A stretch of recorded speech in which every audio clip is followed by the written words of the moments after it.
السلام عليكم ورحمة الله تعالى وبركاته دمان umada ku xiran YouTube channel-keena waa anigu Cabdullaahi Cabdi Cali King Triple A iyo Isxaaq Cabdi Isxaaq maanta waxaan idin wadnaa barnaamij aad u qurux badan barnaamijkaas wuxuu ku saabsan yahay midnimada ayuu ku saabsan yahay waxaan noo soo jeedin doono saaxiibkan Isxaaq waxaan rajeynaynaa inaad ka wada bogan doontaan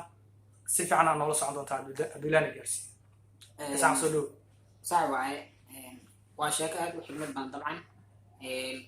وحاويها كل جديد وحيهاي نماذج وعود طبعا بلبا waxaa jiri jiray nin caaqil ah oo ka nool tuulo ninka caaqilka markuu wuxuu dhalay caruur fara badan ayuu dhalay dabcan marka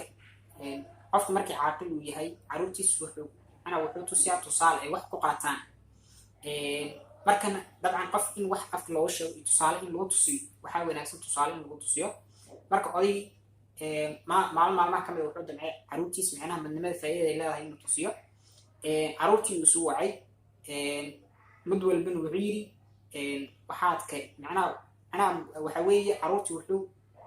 u dhiibay ulo oo dabcan isku xiran ul dadka inta badan baadiyaha ka yimaado way yaqaanaan waa markii xoolaha la raacayo waa shayga la qaato waaye marka walihii ayuu macnaha intii isu keenay isku xidhay kadib caruurtii mid walba wuu u dhiibay isagoo dhahaya jibi macnaha ulahan jibi dabcan caruurtii dhan way jibin waayeen maadaama macnaha waxa weeye ulaha awood ay yeesheen sababtu ay ku yeesheen waxa weeye macnaha wadajirnimada macnaha markii dhammaantood ay soo martay sheekada markii ugu dambeysay odaygu wuxuu yiri ulahan hala kala furu dhahay qof walbana tuxaqaat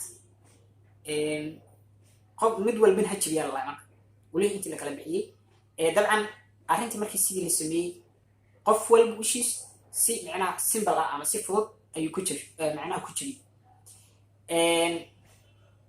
marka odaygu wuxuu yiri midnimada waa awood wuxuu yiri haddii macnaha wiilashii hadaatiin haddii aad noqotiin macnaha dad isku xiran isku warqaba haddaad noqotiin dabcan cadowgiin waxa weeye waa iska dhicin kartiin way laakiin haddii macnaha waxa weeye idinka aad noqotiin macnaha dad aan isla jirin macnaha mid haddaad noqotiin qof walba meeshiis ayaa lagu cunaa macnaha sidii macnaha walihii markii ay isla jirin macnaha loo jiri waayey laakiin markii mid laga dhigay macnaha waxa weeye mid meesheeda loogu cunay dabcan marka sheekadan aad waxay u qosaysaa waddankeena Soomaaliya dabcan Soomaaliya haddaan nahay waxaan aad ugu kala tagsanahay waxa la yiraahdo tribalism ama macnaha qabyaalad wax la dhacayo aad ugu kala tagsanahay laakiin dabcan haddii inagu macnaha aan noqon lahayn dad oo macnaha qabiil waxyaabahaas aan ku tiirsanayn isku tiirsan haddaan noqon lahayn dabcan meeshaas waxaa nooga soo bixi lahaa inaan horumar aan gaarno laakiin dabcan haddee inkastoo aan dhihi karno awoodeen waxa weeye gacan macnaha inaga naga sarays taas oo ugu talagashay Soomaalidu inaysan isfahminba dabcan qabiil macnaha qabiilka kale lagu diro marka taas waxay noo sababtay meesha maanta aan yaalno marka midnimadu marka faa'iidadaas ay leedahay midnimadu waa awood marka aad iyo aad Isxaaqo waxaa noo sheegtay sheeko aad u qiimo badan muhiimna noo ah gaar ahaan annagana qusaysa waayo waxaa la yidhahdaa dadka haddii ay wada jirin يعني wax walba waa lagu sameyn karaa ama dhibaato kasta waa loo geysan karaa yani haddii tafaraaruq uu ku jiro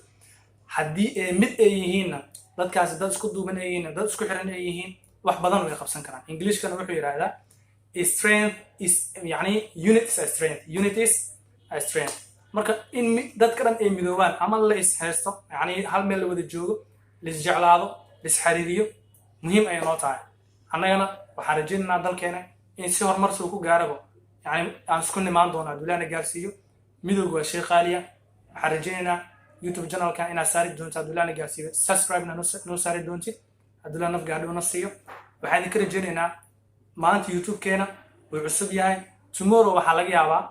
إنه زاد وقعه ميل في عن أوتها هذه أدو باهتو قرب أنا باهتو سامات أنا قرب أنا كاجا باهنا إنا بريت نوصل باهتو مركا ضدك ولا لا أي جالس حاوي مركو حرجينا in subscribe ka noo saari doontaan oo يعني فيديوغانا aan noo share garan doontaan ilaa meel dunida daafeeda uu ka gaaro soo dhawo Isxaaq cabdullaahi waa aad u mahadsantahay waa sax waa saa tiri waaye sidoo kale dabcan midnimada markii laga hadlaayo xataa nabiga calayhi salaatu wasalaam uu ka hadlay wuxuu yidhi nabiga xadiis lagu wariyo wuxuu ahaa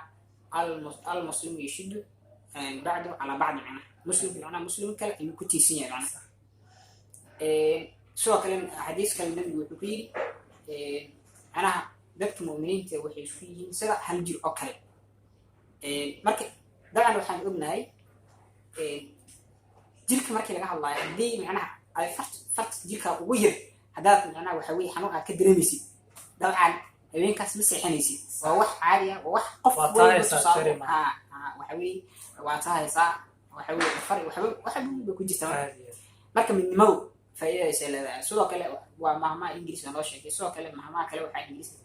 jirta oo ingiriis oo dhahaysa you know together we can stand and divide we fall macnaha waxa weeye haddii oo inagu si wada jira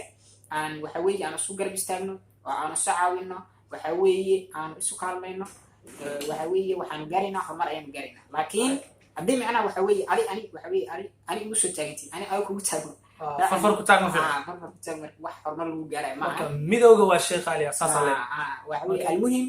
waxa weeye midnimadu waa awood يعني أنا liicin karin waa aad waxaan rajeynayaa inaan midoobi doonaan bilaana gaarsiiyo si fiican